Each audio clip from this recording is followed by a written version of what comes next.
don't know why that thing came up on my feed then. We were discussing so I put something down on our like doc of possible topics, and apparently it's like old news that I just escaped me. Okay. I think it is new news to the average person, but Maybe. old news to people like me who listen to very specific semi-ironic film podcasts. So I put down here on the list that the Avatar sequel officially has gotten a title. It's now going to be called Avatar: The Way of Water, which just makes me think Avatar Book 1, Water. But right now I'm crossing my avatars. This is the one about the blue people. Yes. And I Melissa, you're like, oh, we've known this. Like, this is old I've known news this here. At least they talk about it all the time on Blank Check and Podcast The Ride. Interesting. Home of the Mighty Akron. I did not really like that movie when it came out. I thought it was all right, but I don't think it was the like blockbuster hit that everyone thought it was. It obviously smashed like record number box office sales and stuff like that. So in that sense, yes, it was a big hit. But I was like, it's fine, I guess. And that is what everybody said at the time. You're not alone. I believe you have the most common take out there. Yeah. That we all knew this was going to be a visual spectacle. It's like everybody went to see it once. And some people who were really into the special effects and the 3D or the world of the Na'vi went to see it a couple times. But yeah, I think it's fine is the report of most people. I haven't seen it yet, and it's a weird position to be in that I've missed out on this cultural milestone, but nobody's very fond of the cultural milestone. Yeah, interesting, because I'm debating on now if this is like one you should watch, because you just said it's a cultural milestone. I will watch it. It'll happen. Is it really? I don't like. I guess to me, I see it more as a cultural milestone in terms of like 3D technology, not in terms of like The Matrix, right? Or like, oh, you have to go see Star Wars, A New Hope. It's a movie that everybody knows what it is, even if they haven't seen it. Like all our moms know what Avatar is. I guess. Huh. Interesting. But apparently old news that it has a name, so we've already talked about it longer than we should have, I guess now. So ladies and gentlemen, and everyone out there, welcome to number 186 of the Whatnots Captain's Log. My name is Kyle Springer, and I am joined by Melissa Wilkinson. Hello, Melissa. Yes. How's it going? Hello. How are you? I'm doing good. I'm good. Did you go to Chili's tonight? I sure did, Melissa. I sure did. Because I checked in on the doc, and the first thing you wrote was Kyle's returning to old habits, making smoothies. And then I checked it like an hour ago, and you added, and Chili's. And I'm like, he must be at Chili's right now. Pretty much. Yeah. I speak. I wanted to put Chili's on there earlier, but I wasn't sure if that's what I was gonna do. For Christmas, my parents got me some gift cards to Chili's, and I just had them. I have like $45 in gift cards to Chili's. That's so much. That's a really specific number. They got me. It was a pack of 3, so it was 3 gift cards that were $15 each. I getcha. Yeah, and because they knew that Chili's was a restaurant on VCU's campus in Richmond, Virginia. It was one of the few, like not few, but like one of the few like chain restaurants like right there on campus that took like the dining dollars and all that stuff. So I went there from time to time, and of course, famously, I would go there and just like sit there for 4 hours and read comics and eat and drink and stuff like that. That is a known part of Captain's Log lore. You spending several hours alone in a Chili's. But you never mentioned it was directly on your campus and you could like spend your dining plan there. Yeah. Yeah. And so like you had like the swipes that you could do at most of the places where it was like a swipe usually was equivalent to like one meal. But that was all at like the fast food places. So you could go to Chick-fil-A and do a swipe meal, or Panda Express and do a swipe meal. But on top of the swipes, you could also I guess as a part of the dining plan, you could purchase different plans had different amount of dining dollars on them, and this was basically just a debit card on your ID where you could spend it at Chili's or at the 7-Eleven that's on campus or this or that, right? There's just like extra, like if you want snacks or who knows what, there's some places that had more like grocery stuff that you could get. And Chili's was one of the places that you could spend your dining dollars. So wow, there you go. But yeah, so I've had these gift cards just kind of sitting there, eating a hole in my wallet, and so I texted my girlfriend and was like, "How do you feel about Chili's for dinner tonight?" Because this isn't what we're doing for celebrating, but I've now been here in Oklahoma for 1 month. Wow. So, yeah. So I was just like, let's just go out and eat. Let's go to Chili's. But, yeah, we are doing something more special for our to actually celebrate.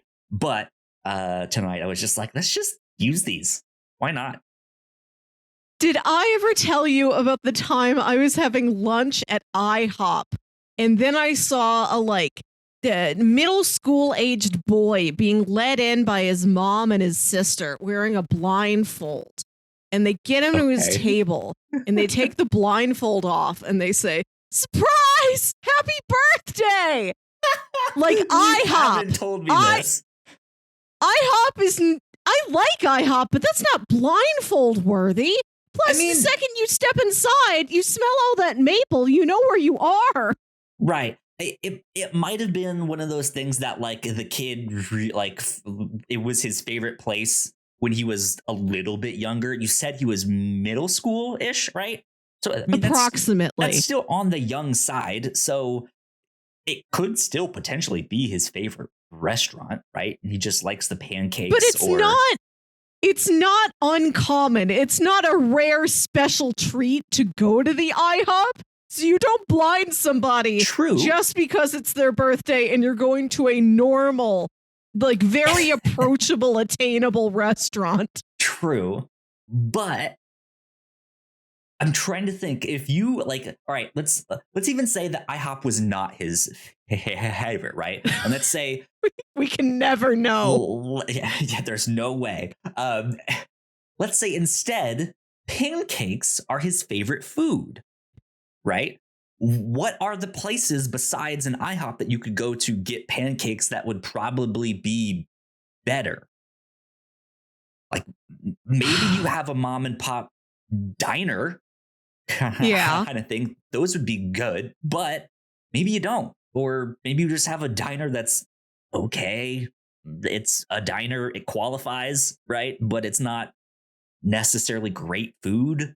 Or stuff like that. Like I feel like there's reasons they could have picked that, But you're right. It is a strange occurrence to lead someone blindfold into IHOP and then be like, surprise, we're at IHOP. If I was somewhere fancy, like if I was at a Ruth's Chris Steakhouse and I saw somebody led in blindfolded, maybe even a Red Lobster. Sure, but not an IHOP. Like a hibachi place. Right, would be nice where they cook the food. Oh, you'd instantly know. Well, no place sounds like a hibachi. Yeah, yeah. But like that is more special than like IHOP. Yep. Though I could say like I feel like, I mean, I guess I don't remember. I was too young to remember. I'm assuming there would have been like one of my birthdays where it's like, let's go to McDonald's. Like you can go in the play place, you can get some ice cream, you can get a burger, right? Like that sounds about par for the course. But yeah, I don't know. IHOP for your birthday. Congrats, kid. Living large. How was Chili's? Chili's was good. I mean, Chili's is just, it's a standard restaurant, right? I had a bacon cheeseburger, some fries. We got a slice of cheesecake to go. Ooh. There was a bit of a wait time, which it initially seemed odd to me because the restaurant wasn't full. Like that, there was obviously open tables and stuff like that. But then I was like, oh, I wonder if they just don't have enough people working and can't handle all of the capacity that was there. Because we went like right at dinner time. So there was a little bit of a wait, but what can you do? And that's when I was like, we're here early enough that I think I can let Melissa know. Yes. Like, hey, we might be a tad bit late. So, which I gave no like specific reason. I was just like, hey, yeah. And then I looked at the Google Doc. 30 minutes. Yeah. And I'm like, oh, he's at Chili's. Of course. He must go. He must be reunited. Mm-hmm. I did not spend 4 hours there, though. We ate fast and then left. So, oh well. Is a Chili's in Oklahoma the same as a Chili's in Virginia? I mean, yeah, they're pretty standard no matter where you go. Same food, same type of atmosphere. So the quesadilla salad explodes in the same way. It sure does. But yeah, so that's what I mean by returning to old habits, going to Chili's to get rid of these gift cards, and then smoothies. Melissa, I'm back on my smoothie game. At one point, Melissa, you were making fun of me because I always would just have a smoothie on the podcast. Oh yeah, yeah, I remember those days. Yeah, and then the pandemic hit, and I couldn't really go out to my grocery store that I typically went to, so I couldn't ever really get the like ingredients in the same way that I wanted them, or the same like mixed bag of stuff. But my parents gave us a little bit of some spending money as like a housewarming thing. And one of the things we bought with that was a blender. So I was like, hey, let's go to the store. Let's get all the stuff that I need. And I've been having some smoothies again. And it is fantastic. I am living the life. That's nice. So I feel good. Good to hear about. Indeed. But yeah, that's all stuff I've been up to recently. But we have some interesting pop culture news here that I feel like we can as talk always about. I hope we should. I hope one week we don't have boring pop culture news. Right. I mean, I could put all boring news, like let's just have a boring episode. Right. Just it's like we know that's the boring episode. Like we knew something was greenlit for a sequel, but now we have the confirmation that the sequel is called Name of First Movie 2. 2. Right. Yeah. Stuff like that. Okay. That's what we thought. Thanks. Just let's start. Yeah. So the NASDAQ is down 2 points today. Just stock stuff. We could do stuff like that. That'd be really funny. But no. So the first thing I kind of want to cross off the list first is the Fast and the Furious. Number 10 lost its director. Justin Lin has backed out. He is no longer directing this. I'm oddly invested in this series despite not having seen it all. Many people are. Any of the modern ones. I stopped at 3, and I've been like hoping to get back there. That's an atypical journey, Kyle. I watched the first 3 and then just kind of fell off because that was kind of what everyone did with that. But then when it started to come back out again and all that stuff, I just didn't keep up with it. And then because that's when people jumped on. People jumped on like 5, 6, 7 when they were getting real bonkers. Well, yeah, because like the initial response to 3 was that it wasn't good. Like it was bad, and that's now one of the like cult hits of the series because of Han. Yeah, right. They love Han, and that's where he's introduced. And 3 wasn't great, at least initially. I don't remember the reception to 4 being necessarily any better. Oh, that one's just ampersand, right? Fast ampersand Furious. I have no idea. Okay, this is what I think they are. The Fast and the Furious. Right. Too Fast, Too Furious. Correct. Fast and the Furious Tokyo Drift. Nailed it. Fast ampersand Furious. And I think that one isn't regarded super well. Okay. Fast 5 starts to get good. And then is it Fast 6? The Fast and the Furious 6? And then it's Furious 7. Fate of the Furious. Fast and Furious presents Hobbs and Shaw. And then F9. Yep. And then whatever Fast and the Furious 10 will be called. Hey, on the boring episode, if they confirm it as Fast and the Furious 10, right? But yeah, so I fell off at 3, and then by time the like zeitgeist was like, no, these are good. Again, I had like already moved on, so it was just like, well, I feel like I've missed the train, the boat, the fast car. I've missed it.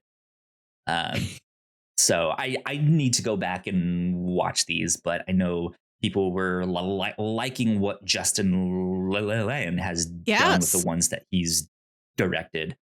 So people are sad to see him leave. Fast 10 your seatbelts, as everyone says. So yeah. There you go. Yeah. I don't know much. I've no direct personal interaction with this franchise. One time I watched a ride-through video of the Universal Studios ride. There you go. Which also isn't very good. I know people have enjoyed Justin Lin, but I'm also curious who will fill this hole. Yeah. Who's going to step in? Is that person just as exciting? Interesting. Yeah. So yeah, that's really all I had to say on that one. But we also the Batman 2 has now been confirmed. Same director. What's his name will be back as Batman. Yeah, him. I'm terrible with names. You guys know this. I'm awful. Directed by Matt Reeves, starring Robert Pattinson. There you go. Thank you. But they also came out with the news that it broke HBO Max's streaming records for DC movies. Movies. Have you heard of these new moving pictures called movies? But apparently it's now topped Zack Snyder's The Snyder Cut. Oh, right, that one. That. So I was good for thinking that. only of the for Suicide them. Squad.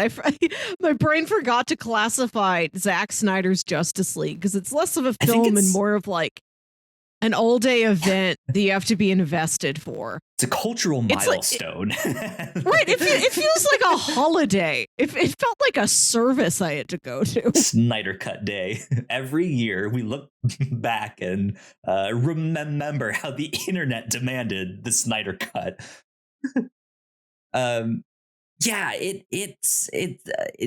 I don't think it's just for like ones that debuted on HBO Max, because this did not debut on HBO Max. True. But, yes. Came out 45 seconds after that. But yeah, good on the Batman for breaking those records, those numbers for DC films on HBO Max. Yeah. I really enjoyed the Batman. I'm happy that now I can easily watch it in the comfort of my own home. Indeed. Yeah.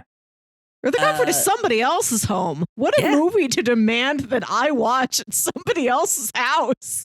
Melissa, it's 3 hours long. Go to someone else's house and watch this movie.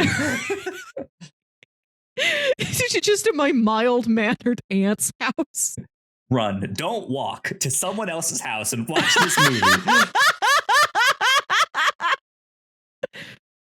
But then after that, apparently we got some very minor details about the Star Wars Disney Plus show, The Acolyte. Melissa, I know you're super excited about this one. You got to hold the brakes on there, Kyle, because I don't know if I'd classify myself as super excited. Well, interested. Interest peaked. Out of all the upcoming Star Wars things, this is the one that I am the most excited for, because it was described as a political thriller. And I wanted to see this different genre in the Star Wars universe. And I like the idea that it may be in a city and not in like a pile of sand somewhere. Yeah. So the details truly are very minor. It seems like they are trying to cast for two previously unannounced roles named Paul and Miri. Paul is described as a 50-something Caucasian man, while Miri is a black girl between 8 and 10. We don't need to break down every single role that they need to cast, but I am shocked that they decided Paul is a name that the Star Wars universe has. Right. Well, it has Luke, right? Yeah, but I feel like that's the one. He's a special boy, and he's the only one who gets to have a normal name. You can't also have like a Paul. I guess. But then and then they also mentioned that the principal photography would reportedly kick off in October of 2022 and wrap in May of 2023. But that's I would like to know that. Yes. Yeah. This is all according to some site called the Illuminati. So I don't know how credible they are. Okay. Right. But, you were like, we have details, and it's like a rumor of a report of like somebody saw scrawled on a napkin. So here's the thing is if this was coming, like if I had seen a tweet straight from the Illuminati or something like that, I probably would have ignored it. But the tweet that I saw was from CBR.com, which yes. maybe not the I don't want to say they're not reputable, but maybe not the most well known in terms of journalism per se, but they do tend to do a good job of finding sources. If that makes sense. Like they're not like some comic book websites out there that will go unnamed that just report every rumor as fact and stuff like it's just like, what are you doing? Like none of this stuff is true. Or start the rumors themselves. Who knows what? But yeah, these guys seem to do a decent job of at least filtering through some of that there. So but still, it's like these details are almost non-existent, right? It's like we're casting for a guy named Paul. I think it's funny that a couple weeks ago we were talking about Star Wars something. We were talking about Obi-Wan coming out soon, and I mentioned that the Acolyte was named in like the big Disney Plus Day slate of upcoming Star Wars titles like 2 years ago. I'm like, oh, I thought that one was interesting. I wonder if they're, if that's still happening. And you brought me this like rumored report that a guy named Paul might be in it. Like, I don't need us to get that granular. You can tell me once we have like a real poster. I'm just kind of chomping at the bit for anything about this show. Because like you, this is the one that didn't fit with the rest of them, right? Like we were the Ahsoka series, the not Qui-Gon, the what's the one from Rogue One? What's his name? The Andor show. That one's coming out. The one that's coming up real soon. God, why am I? Something's wrong with me. The beard guy, our beard friend. Friendly neighborhood beard Kenobi man. His name's Ben, which is another normal Earth name. And so with 2, I feel like we need to stop, and Paul needs to have a more exotic space name. They need to have well, I mean they could do like they have Luke, Paul, Ben. It feels like they're forming their version of the Beatles. Yeah, right. We're all the Gospels, right? But yeah, the Acolyte is the one that just didn't fit with the rest of them. It felt very much like, hey, let's take a risk on this show over here, and we've got nothing. Like they've mentioned nothing about this show, so it's just like, what? Small Paul? Ooh, what does that mean? I don't know. Miri? Paul. Oh man. It is good to know that the show is still real and it didn't just quietly fall off the slate and nobody told anyone. More so why I'm putting this on there. It still exists. Things are happening, kind of. So there you go with that one. What else we got here? I think that's almost about it for pop culture news this week. News. I guess the only other thing that I can mention about DC stuff is that apparently there's some new executive over at Warner Media who wants to revamp all of the DC movies. And the big quote in all of the headlines was that he liked the Joker and wanted more movies like the Joker. And everyone was like, no, please no. Like, excuse. Also, he knows that the movie is not called The Joker. It is just Joker, right? Sure, that was just me. I'm paraphrasing. I would love it if this guy was real jazzed about this movie that he didn't correctly know the name of. Right.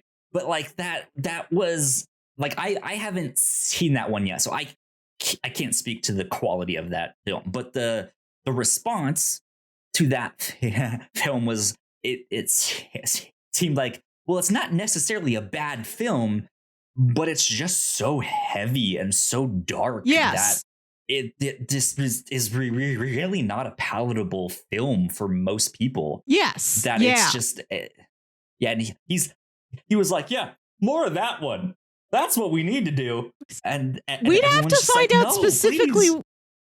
We have to find out specifically what it is about Joker that he liked. Does he want more characters dancing down the stairs? Is that all he wants? Is just more out of place but iconic dance sequence? Films. Is that what he means? More like in depth character studies?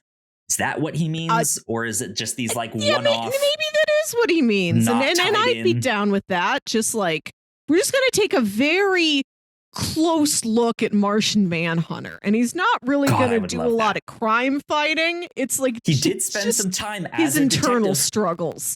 Yeah. Right, just the identity crisis with Martian Manhunter for 2.5 hours. Very prestigious. He also dances. He dances up some stairs. I would love. He floats up some stairs. But yeah, that's about it for pop culture news of the week. So, Melissa, I want to ask, what did you think of Everything Everywhere All at Once? Because you went to go see this past weekend. I did. And I have been dying to know what you think. It was very good. Yeah. I feel like I was very well primed for this movie. Like I watched the trailer when it came out several months ago, and I didn't remember anything specific, but I remember the flavor of the movie, how Basic wacky premise, it looked. yeah. And everyone was telling me it was very wacky, and I went and I saw it, and I'm like, yes, it was that wacky. Like I had a great time, but I don't think my mind was blown because I was told ahead of time that my mind would be blown. But there's really incredible stuff in that movie, and I'm very happy I went to see it in a movie theater. Yes. Even if it was like a Sunday afternoon where it's us and like maybe a dozen other people in the theater, very small. There's a scene that gets very quiet, and I'm not going to tell the audience what it is because I do want them to be surprised by this. But there's a scene that's very quiet. There was no spoken dialogue, and our audience was dead silent. I haven't had that happen since A Quiet Place, and it was great to live in that feeling again, to just be on the same page with this room full of strangers. Like we're all going on this journey together, and we all know exactly what the other people around us need. Yeah, exactly. I didn't expect it to be this funny. Like I expected there to be some jokes in there because you need some ha-ha moments. But yeah, we went in there being like, I'm really interested in this movie. I don't know exactly what it's gonna be. And I feel like I had my mind blown despite me being I would like to say I'm very well versed in like multi-verse style movies and sci-fi stuff of that nature. And I thought this was fantastic. I thought this is like this new, like I feel like this is the Matrix for this generation, if that makes sense. I don't need a sequel with this. No, but I thought this was incredible. So good. I'm glad you enjoyed it. It is a really terrific piece of work. I knew it was going to be emotional, but I was surprised at how many different types of emotions it had, how many different angles we are playing with this main character and the different relationships she has. I love Raccacoonie. I have not continuously giggled in a movie in a long time. And Raccacoonie brought that to me, and it's a silly joke. Audience, you can guess what it is. It's Ratatouille, but instead an entire raccoon fits under a man's chef hat. And when he's separated from his raccoon, he is so surprisingly, sincerely sad. It's like a joke. This is like a joke universe that we see. And it's still one of the most emotional parts of the film. It really Grisham Jr. is so sad funny. that he doesn't have his raccoon. It's amazing how well that movie could make something, so emotional, but so funny at the same time, right? We have Ignacio hopping in. Ignacio, what's going on, my dude? Hey. How are you? Hello. I'm doing good. How are you too? Doing well. We were are fine. just discussing Everything Everywhere All at Once. Oh. Have you been to see it yet? No, I don't think it has been released over here. I have been keeping an eye on it, and I haven't seen it anywhere. I gotcha. Which is crazy. Well, if it does, you absolutely need to go. Yeah, watch if it does, I've read enough good things to. Yeah, if it pops up over here, I'll go watch it. For sure. Yeah, it's a great one indeed. I don't have I can go on and on and just tell all the good. We can talk infinitely. This. Yeah, or we can stop here and ask Ignacio, how are you doing? Exactly. Oh man, it's so cold over here. It's winter time where Ignacio is out in Chile. Yeah. Yeah. I guess fall. right? Fall, yeah. Yeah, you guys are in spring over there. Springtime, pretty much. yeah. Yeah, pretty much the same. Yeah, it is super cold right now. Now, what is the tree situation like out in Chile? Good Like, do question. the leaves turn colors and fall? Like, do you have like that kind of fall, or is it a different style of foliage out there? No, I don't think. Well, yeah, they kind of turn that orangey or whatever the color you would think. Sure, yeah. But I think it is mostly leaves falling. I know gotcha. back home we have a super big tree, a very big tree on our backyard, and yeah, it the way it goes is that around this time it starts to get a yellow, no, not yellowish, reddish. Okay. Yeah, eventually all the leaves fall down. So yeah, it is that. Okay. That's a situation. Good stuff. Fall is when leaves fall down. Exactly. Red and blue make full. Thanks, Melissa. Yeah, so actually, Ignacio, we were about to go into our housekeeping break, and when we got back, we were gonna play a game. You basically know how it works. Yes. You remember on Kind of Honey, Jared Petty's mobile game or bullshit. Oh yeah. We were gonna do that, but X-Files or bullshit. Oh yeah. Yes. That was fun. So I have a selection of real strange one-off episodes of X-Files or nonsense I made up. You have to guess which. Oh yeah. There you go. So we'll go to our housekeeping break, and we will be right back. We put a lot of hard work into the shows that we make, and yes, we make multiple different shows here at The Whatnots, and we'd love it if you check them all out. You can find out more information on our website at thewhatnots.com, as well as your favorite podcasting platform of choice. When you type in The Whatnots, all of our shows will pop up right there. Just don't forget to give us a nice rating and review if you like the shows.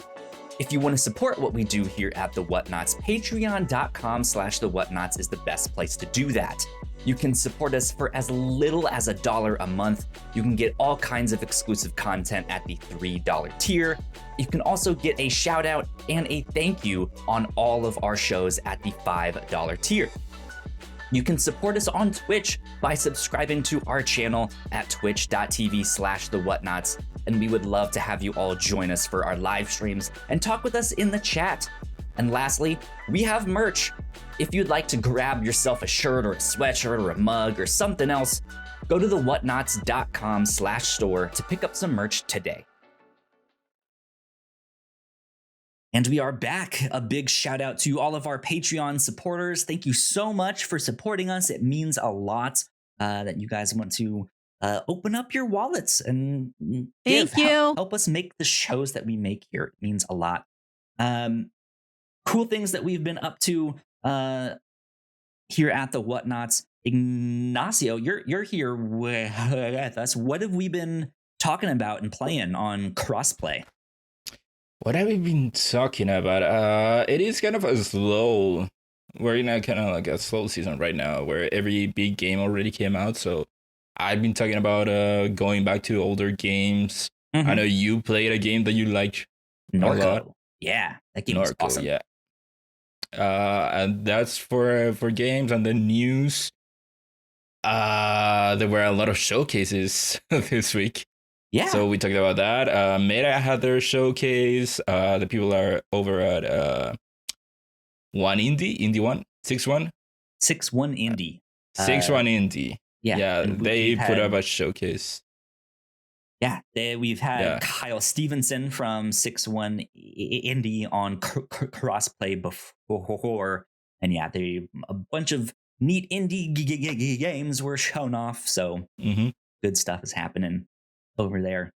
On the review show, Melissa, you and I recently covered season 1 of Fringe. We started our new end of the month special, which we will be covering all of Fringe over the next couple months here. So stay tuned for later seasons on that. But that's kind of what got us thinking about X-Files and talking about that. So let's end housekeeping there and let's jump into some X-Files or bullshit. Yes, I wanted to do this game now before we talk more about Fringe, because I imagine there may frequently be times where I mention, oh, this reminds me of this one episode of X-Files. Yes, yeah. Because this is a show, Kyle, you don't know well. You've not seen very many episodes of. I know it culturally. Yes. Right? Like chicken to China, the Chinese chicken, you have a drumstick and your brain stop sticking. Whatever. That's watching X-Files with the lights on. Yeah. With all the lights on. No, it's watching X-Files with no lights on. With Don Les Maisons. I hope the smoking man's in this one. There you go. I don't even know. Ignacio, do you know anything about the X-Files? I know the theme song. Good. I know that there's a Scully and I'm blanking on the other name. Mulder. I know Mulder. I Want to Believe. I know that's one thing. Mm-hmm. I know that they were in The Simpsons. Yes. That's pretty much it. Appearance in The Simpsons. Yeah. That's a very good episode. I'm happy you know that. That's important. Okay. Mm-hmm. So I have 14 episode descriptions. They're a sentence or two long. For some of these, I might include the name of a popular guest star. I'm going to read these. Each of you tell me if you think it's real or fake. I was going to have a dumb call-in where Kyle was going to say the truth is out there or the lies are out there to describe if it's real or fake. But we have two people now, and that's too complicated. Just tell me what you think. And if you need a tiebreaker, you can request that I tell you the name of the episode. Okay. All right. Good to know. Episode 1. A scientist experiments with dark matter and accidentally turns his own shadow into a deadly weapon, killing anyone it touches. Tony Shalhoub guest stars. I don't even know who Tony Shalhoub is. That's Monk. I've heard that name. I have no idea who it is. Oh, it's Monk? Okay. Since I haven't seen anything about it, I don't know how much into sci-fi it gets. I know that they deal with aliens, but I think that there's something with them never proving that aliens are real or something like that. I will tell you that aliens are the primary focus of the X-Files, but it is about all kinds of different sci-fi, supernatural, paranormal mysteries. Anything could be on the plate. Okay. I'm going to say I believe this is true. I believe this is X-Files. I say it is bullshit. Kyle is correct. This is a real episode of the X-Files.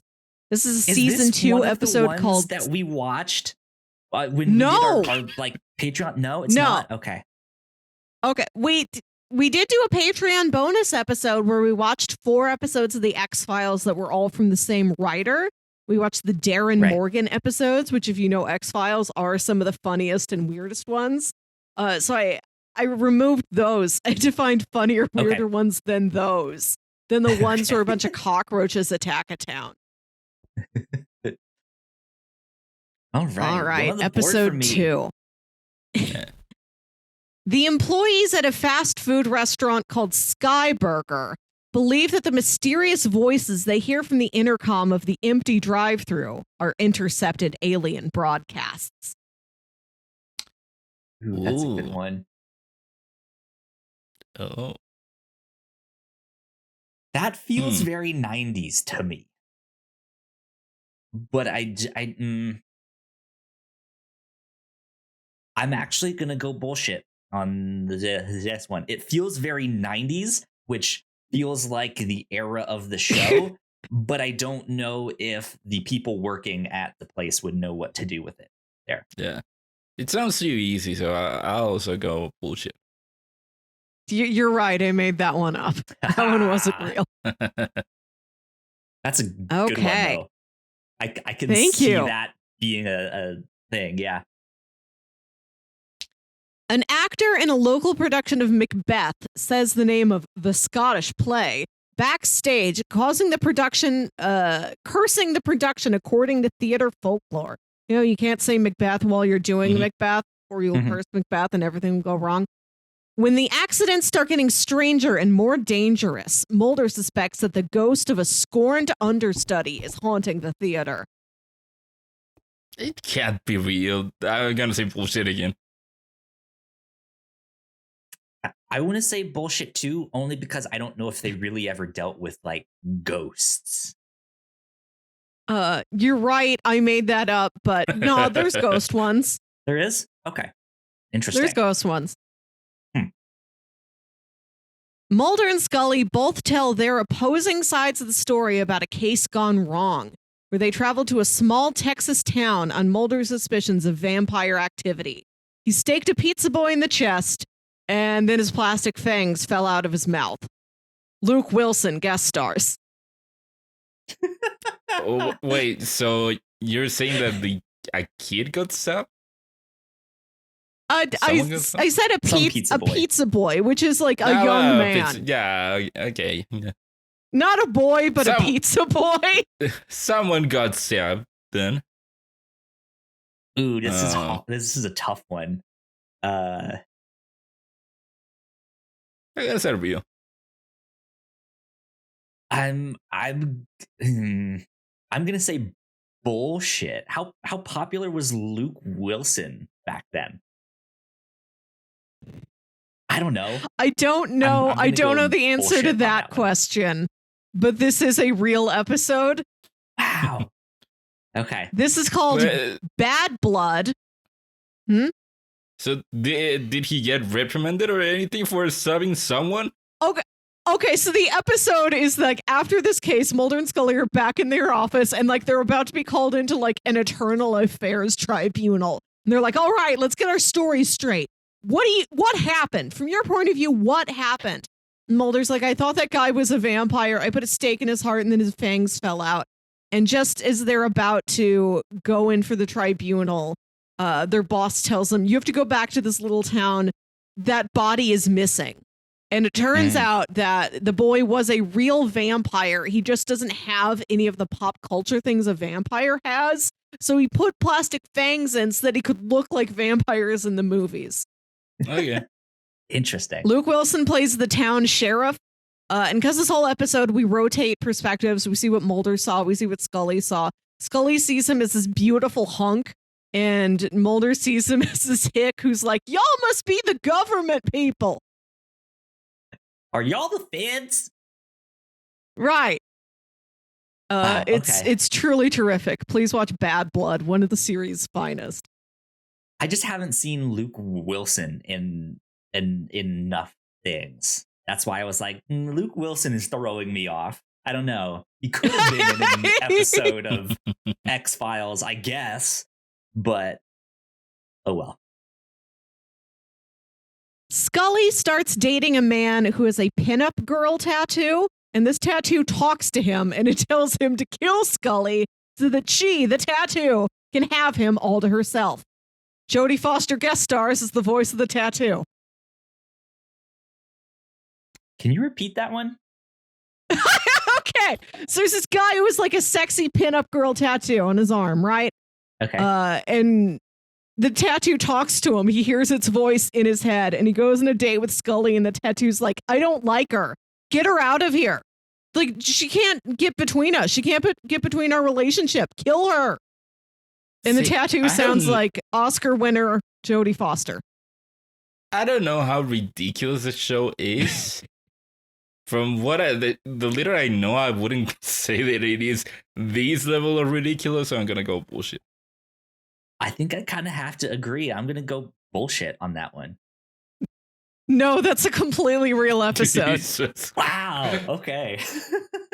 And the B plot of that is that Scully is on this case alone because the FBI is like, Mulder, you never take vacation time. You have to take vacation time. So he leaves and he goes to Graceland, and Scully's investigating some murder by herself. And then she decides to get a tattoo of an Ouroboros. And then she meets this guy in the tattoo parlor with the Jodie Foster tattoo. The tattoo sounds like Jodie Foster. It doesn't look like Jodie Foster. I wish it did. That's weird. Interesting. Okay. Mulder, next episode. Mulder thinks he's found a recording of an alternate dimension when he watches a VHS tape of America's Funniest Sports Bloopers and sees himself at a Baltimore Orioles game that he knows he didn't attend. I'm going to go real.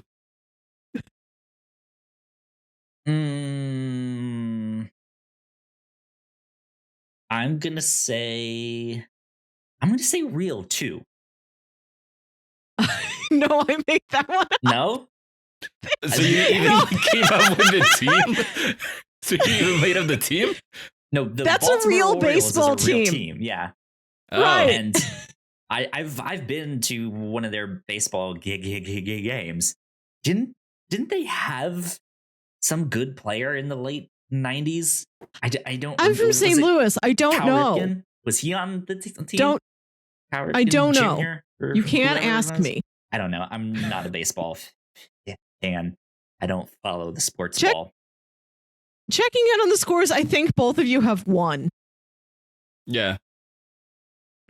Okay. I think, I missed one. Next episode. A stand-up comedian finds an unused joke in his late mentor's notebook. And when he tells the joke to a tough crowd, he finds that it kills. And kills. Bob Odenkirk guest stars. Ooh. I'm going to go real. I'm going to go bullshit on this one. I did make that one up. That one is false. Bob Odenkirk. Better Call Right. Saul. See, I thought I would get you because he is the star of Better Call Saul in Breaking Bad, and Breaking Bad creator Vince Gilligan was huge in X-Files. He wrote that vampire episode I just told you about. Oh, wow. Okay. This is where, I don't know if this is where he got his start, but I think he became known through this show. This is where he met Bryan Cranston. Right. Bryan Cranston's in one episode. That's weird, but it's weird in a complicated way that I'm like, I can't summarize this. A demon living a clandestine life as an insurance agent with a wife and baby on the way is disappointed when his baby is also a demon because he wants a normal human family like everyone else. Bruce Campbell guest stars. Okay. I'm going to say real on that one. That sounds like something they would do to me. And I think with Bruce Campbell, I'm not sure when they made that, but just he's a popular dude in the like horror genre. He'd be a good guest star to get on the X-Files. Now I'm going to go real. You're right. That is a real episode. Hey, there you go. And this demon, he drives around in a red sports car, playing the garbage song I'm Only Happy When It Rains, and Mulder pulls up next to him at a stoplight and wants to drag race him. Okay. Popular TV psychic The Stupendous Yappy has to turn to the FBI when he can't find his own missing girlfriend. He insists that he does have real psychic powers, and he makes several correct predictions about unrelated trivial matters, such as the exact brand, color, and pattern of Mulder's boxers. Turns out that his girlfriend ran off with an underwear model who advertises those same boxers. Real. I'm going to say real, too. No, fake. No? You made up that much detail.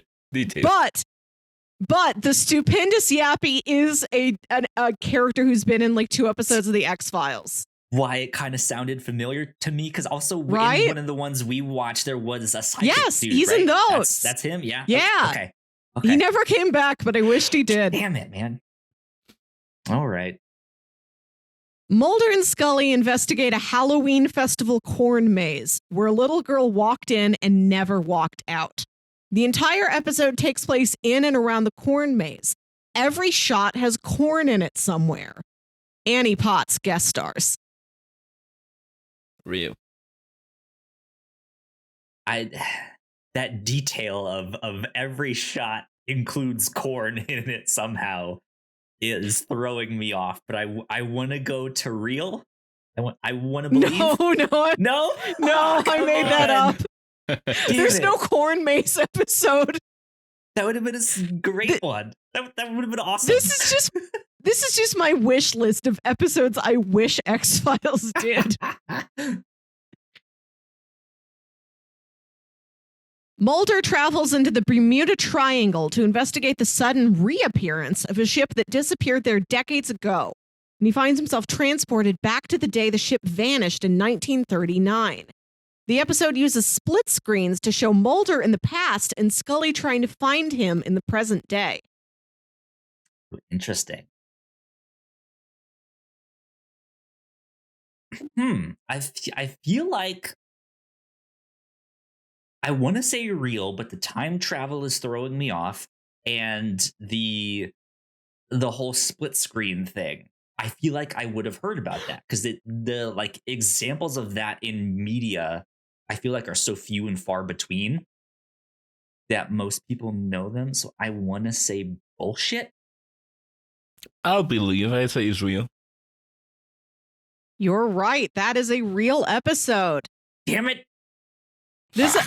I left out a lot of weird things about it. This is a season 6 episode. It's called Triangle. And Mulder goes on the ship. He goes back in time.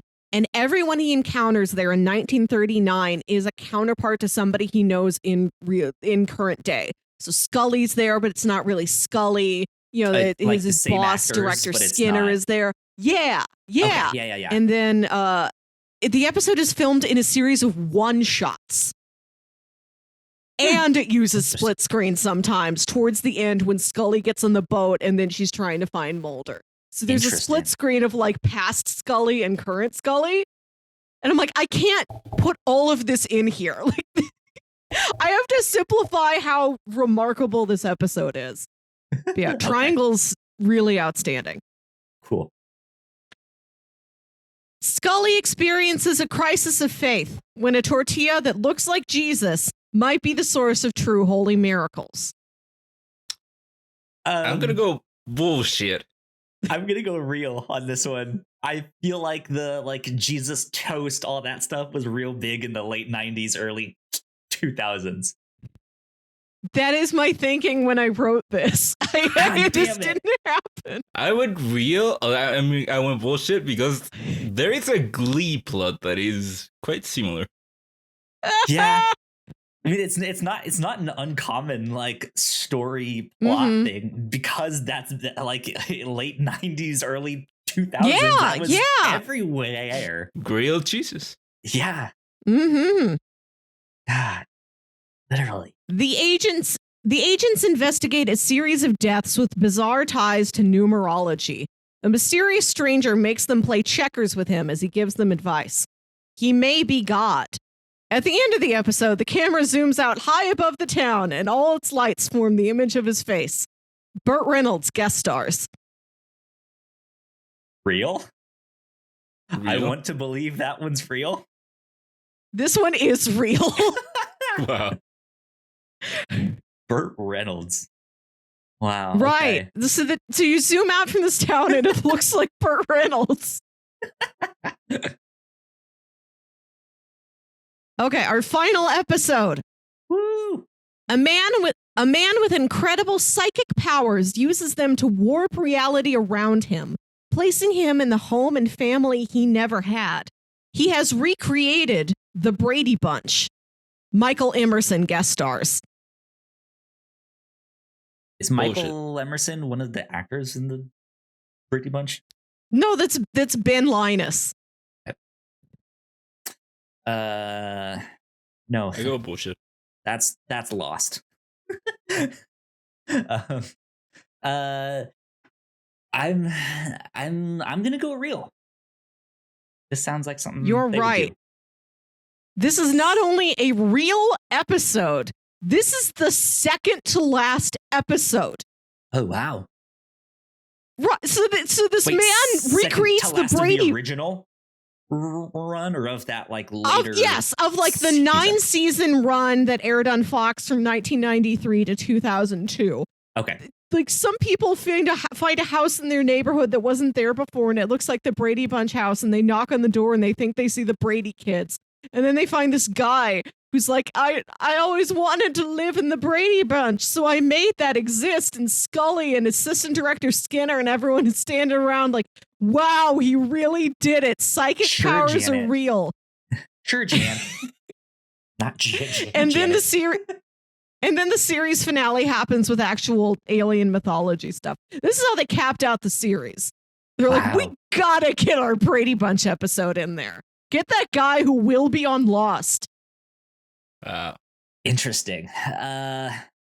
Wow. Yeah. There you go. X-Files or bullshit. That was good. That was fun. Yeah. Thank you for playing my game. I hope you've learned. I now know that it is the show is more ridiculous than I would have thought of. It is. Ignacio, let me tell you about some of these episodes Kyle and I talked about on the Patreon. Yeah. So there's an episode where Mulder and Scully investigate a murder in a community of circus performers that like live in this Florida town off season. So there's like a very, very tall man, a bearded lady, a guy who eats raw fish. So you got that whole vibe. Yeah, it's the guy with puzzle pieces tattooed all over his entire body. He's the Enigma. The Enigma is here.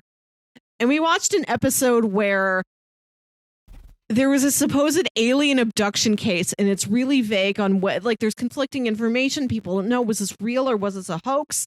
And this true crime writer is interviewing Scully about her experience investigating this after the fact. So we get Scully's side of it. We get what the author says he found out when he went to the town to research. We get Mulder's side with the perspective of like everybody in the town. Nothing matches up. At the end of the episode, you have no further information. It's just more confusing.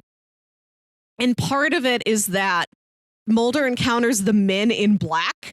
And he says the men in black they look like very famous people.